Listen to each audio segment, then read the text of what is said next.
Jazz. Jazz. Jazz. Jazz. Jazz. Jazz. Jazz. What is jazz? Unique. Spontaneous.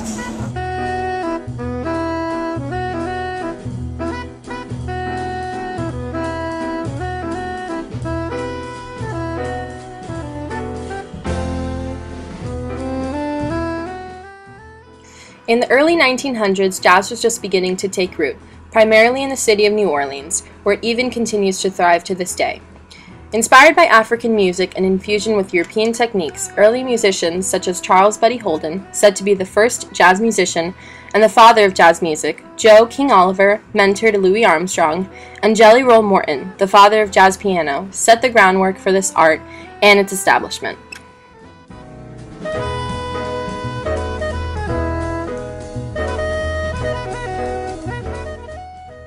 The swing era was all about the big band setting.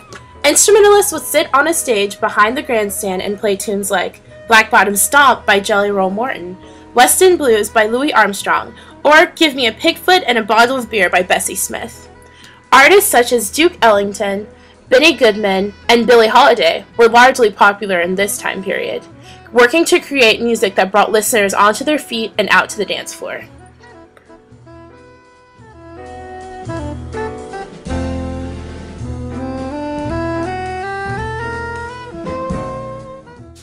With the bebop era came a change in the way that jazz would be performed as a whole. Jazz shifted from being merely dance music to an expressionistic art form.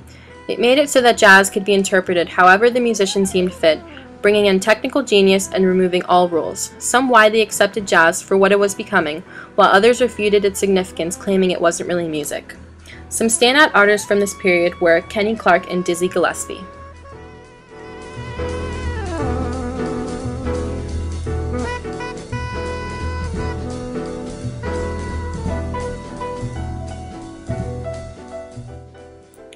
This time was seen as a time of free jazz, a time when musicians began to think outside of the box. Acclaimed musical geniuses Miles Davis and John Coltrane rose to fame during this time, pushing the envelope and remolding the genre. There was also a wave of vocal components being added to jazz, seen especially in the worldwide popularity of Frank Sinatra and Ella Fitzgerald. From what we have seen through the history of jazz, it is a genre that is always evolving, which brings us to our ethnomusicological issue. Due to the constantly changing nature of the art of jazz, many question its authenticity and relevance to our culture today. However, as long as musicians seek to showcase the fundamental theme of jazz, which is to express spontaneity through music, jazz will remain relevant and crucial to the development of culture altogether.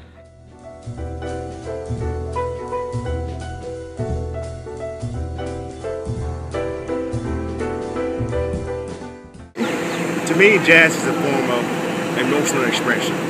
It's a way for you to express anything and anyone can listen to it. It's non-judgmental, it's just pure, free expression of emotion, and that's why I love jazz. Jazz is still very relevant today. There are plenty of jazz festivals throughout the United States. I played in several, especially in New Orleans with my friend Rashawn. And I played with Wycliffe Gordon, I played with Harry Waters, I played with many jazz greats, and it's still relevant, yeah.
asked about the relevance of jazz today, UF Jazz Band Director Scott Wilson says, "It is relevant now more than ever. Looking at the long-term effect of jazz, it has now been around for over 100 years, and it is fast becoming the new classical music, and it is appearing in nearly every orchestra, brass quintet, vocal group, television show, video game, etc. It has become so classic that many people want to hear jazzy elements and world beats in their music, or they perhaps want to hear musicians mimic the way jazz was played decades ago. This has created more jobs for commercial musicians, and more importantly, the appeal and inherent virtuosity of jazz improvisation and jazz stylings has provided job security for commercial musicians." Jazz, originally being the bastard child of music, has now impacted the landscape of all the artistic musical groups around the world in terms of the expansion of their literature, their rhythm, the selection of composers who get their commissions, the new and versatile commercial performers selected to their ensembles, and to the patrons that now support their ability to offer a rich cultural music experience in every performance. Jazz now represents all music globally that has elements of improvisation and world rhythms, and fuses music from different continents and cultures together, and that now includes the new classical literate emerging, which is often saturated with these elements. Our jazz heroes are the celebrated ambassadors that have brought the musical world together in perfect harmony.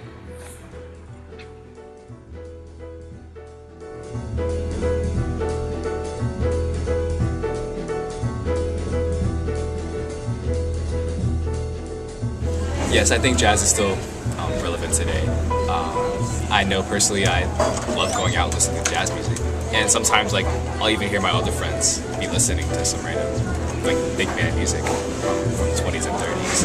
And I know that still if you were to go to big cities, you can see big jazz bands still playing. And I still think it's making an impact on today's culture.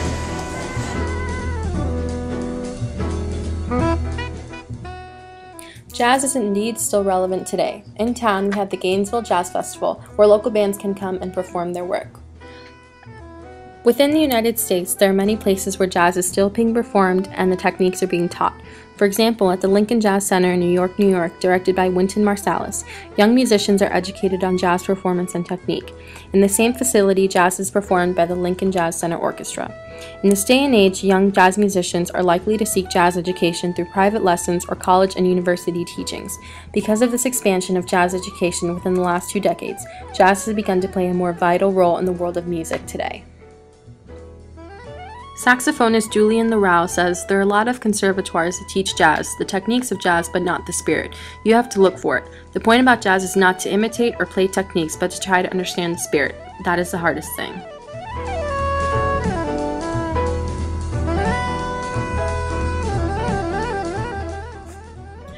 Vocal music has completely resurrected the jazz industry within pop culture. In 2003, Norah Jones, singer and jazz pianist, released her debut album titled "Come Away With Me" and received 5 Grammy Awards. Her musical success has been likened to traditionalists Hank Williams and Hoagy Carmichael, as she holds to the tradition of smooth vocals, soft piano playing, and enticing lyrics. In the year 2011, Esperanza Spalding, bassist and singer, won a Grammy for Best New Artist, making her the first jazz artist to ever win the award. On the idea of singers taking over the industry of jazz, according to the Billboard Top 100 charts, Jason Kransky said to Downbeat Editorial, "It prompted many to ponder the fate of the unsung heroes behind the vocalists, namely the instrumentalists. Even as jazz musicians were brought to the forefront of the public's consciousness, it seemed that instrumentalists were losing ground. Therefore, the continuation of this art can only be brought through the proper expansion of all of its elements, including instrumental."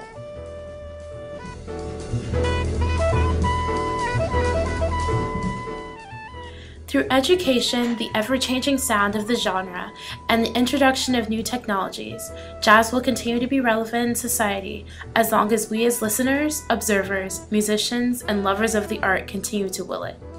Composer Mike Nock put it the best: "We're going to see a broadening of what jazz is. Jazz is a child of the 20th century, but it has now left home."